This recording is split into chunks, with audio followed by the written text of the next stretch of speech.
नांदेड जिल्ह्यातील कोविड संदर्भातला आढावा मी जिल्हाधिकाऱ्यांच्या आणि सर्व संबंधित अधिकाऱ्यांची बैठक घेतली आणि सदरील बैठकीमध्ये निश्चित चिंताजनक तर आहेतच, कारण रोज 600च्या आसपास 550-600च्या आसपास पेशंटची संख्या वाढत चाललेली आहे. त्यामुळे मी त्यांना सूचित केलं आहे की टेस्टिंगचं प्रमाण वाढवा, अधिकाधिक त्या ठिकाणी रोज चाचण्या झाल्या पाहिजेत, ज्याच्यामुळे खरी जी संख्या आहे आज येते ती निश्चितच म्हणजे खरीच आहे, परंतु चाचण्या अधिक जर केल्या तर आपल्याला अधिकच्या उपाययोजना करण्यासंदर्भामध्ये आपल्याला काहीतरी पुढची पावलं टाकणं सोयीचं होईल. हा त्यातला मी त्यांना सूचना दिलेल्या आहेत. आणि त्याचबरोबर औषधं आहेत, इंजेक्शन्सची आपली जी वॅक्सिन्स आहेत त्या वॅक्सिन्सची अजून गरज पडणार आहे आपल्याला, कारण की पुरेशा प्रमाणामध्ये वॅक्सिन्स उपलब्धता आपल्याकडे नाही असं दिसतं आहे मला. त्यामुळे मी अधिक त्यांना वॅक्सिन्स मिळतील याच्या बाबतीमध्ये व्यवस्था आपण करू. त्याच प्रमाणावर आपल्याकडे ज्या लोकांना क्वारंटाईन करण्यासंदर्भातल्या ज्या सुविधा आहेत, ज्या शासकीय इमारती आहेत, त्यांनासुद्धा पूर्ण तयारी आपण केलेली आहे आणि ही दक्षता आम्ही घेत आहोत.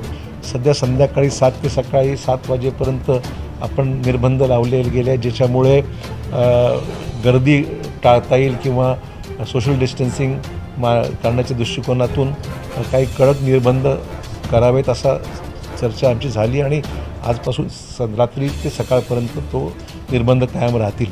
परंतु संख्या जर अशीच वाढत गेली तर मात्र काहीतरी कडक उपाय त्याच्यामध्ये करण्याची वेळ येईल.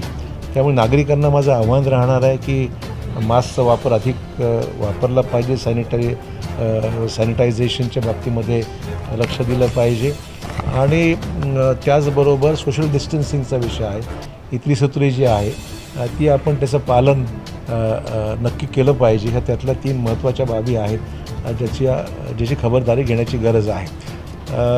अजूनही लग्न समारंभ मोठ्या प्रमाणावर होत आहेत, अजूनही काही खाजगी समारंभसुद्धा होत आहेत. तर लोकांना विनंती आहे मग ते कलेक्टरने सूचना दिल्या आहेत त्याप्रमाणे ऐकलं तर कमीत कमी लोकांमध्ये आता लग्न समारंभ समजू शकतो मी, पण तिथेसुद्धा 50-1 लोकांच्या मध्ये जर संख्या ठेवली तर आपल्याला थोडंसं त्याच्यावर निर्बंध घालून थोडी त्याच्यावर उपाययोजना करणं सोपं होणार आहे.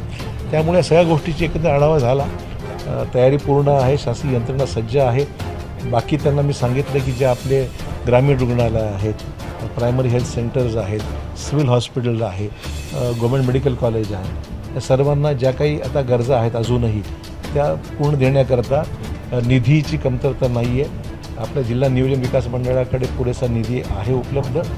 जे काय पैसा लागेल तो आम्ही आरोग्य यंत्रणा अधिक बळकट करण्याकरता पूर्ण आमची तयारी आहे आणि जे गेल्या वर्षी केलं तसंच आगामी वर्षातसुद्धा अधिकचा निधी हा आपण आरोग्यविषयक सुविधासाठी वापरणार आहोत. नाही, आज पहिलाच दिवस असल्यामुळे आज ज्यांनी याचिकाकर्ते होते त्यांना 2 दिवस देण्यात आलेले आहेत. तर आज आणि उद्या त्यांची आर्ग्युमेंट सुरू आहे. ज्यांनी आज मराठा आरक्षणाविरोधामध्ये याचिका दाखल केली आहे त्यांना आज संधी देण्यात आलेली आहे. कदाचित परवापासून आपल्याला संधी मिळेल. 2 दिवस त्यांना संधी देण्यात आलेली आहे. अजून त्यांची भूमिका स्पष्ट व्हायचीच आहे. अटॉर्नी जनरलला नोटीस देण्यात आली, आपली बाजू मांडल्यानंतर मग अटॉर्नी जनरल आपली भूमिका मांडते तेव्हा स्पष्ट होईल काय भूमिका केंद्राची. शेवटचा प्रश्न सचिन वाजे प्रकरणामध्ये राज्य सरकारला कुठेतरी अडकवण्याचा बदनाम करण्याचा असं आहे की राजकारण असं आहे की खरं म्हणजे राज्य सरकारच्या माध्यमातून सदरील प्रकरणामध्ये इन्व्हेस्टिगेशन सुरू होतं, जांच सुरू होती. तर असं असताना NIAची आवश्यकता का पडावी हा खरा मूलभूत प्रश्न आहे. राज्य सरकारकडे सक्षम यंत्रणा आहे. राज्याची पोलीस यंत्रणा ही निश्चितच रिलायबल आहे, डिपेंडेबल आहे, चांगले अधिकारी आपल्याकडे आहेत. त्यामुळे राज्याकडून हे काम होऊ शकतं असे माझी धारणा आहे.